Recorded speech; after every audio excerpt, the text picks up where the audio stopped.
Hier kom die Here. Hy is die laagtepunt in sy lewe as mens. Hy kon die houtkruis nie meer verder dra nie. Hy was moeg. Hy het nie meer energie gehad nie. Ek dink op daardie stadium het sy liggaam al klaar begin ingee om te sê, dis genoeg. Maar wat het hom laat deurgaan? Wat het hom laat gaan om aan daardie kruis verder te gaan hang? Liefde. En dit begin met 'n gebed in die tuin van Getsemane.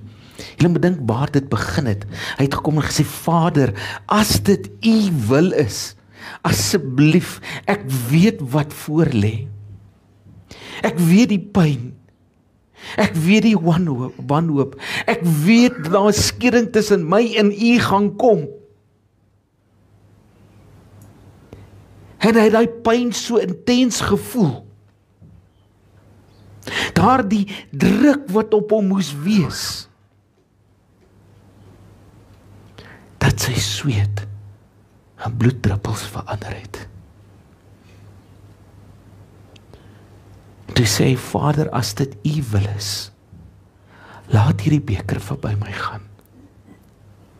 En vir die belangrikste gebed vir die mensdom, kom God die Vader en hy sê nee. God die Vader sê vir sy eie seun, nee. Hy gaan daardie pad stap. Hy word gevange geneem. En hy word weggeneem. Hy word veroordeel deur die mens. Hy word gegeesel, hy word gemartel. Hy word gespot, hy word vervloek.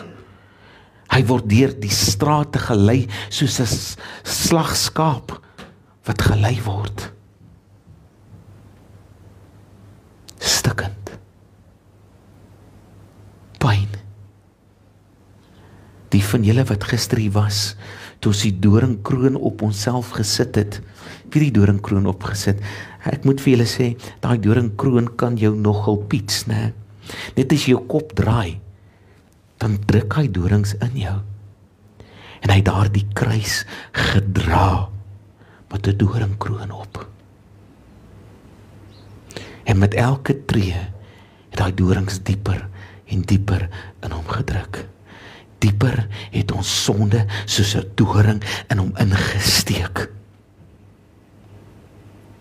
En hy het gesê, Vader, ek sal dit doen, want ek het die mens lief. Ek sal die pyn, ek sal die vernedering verdra, want ek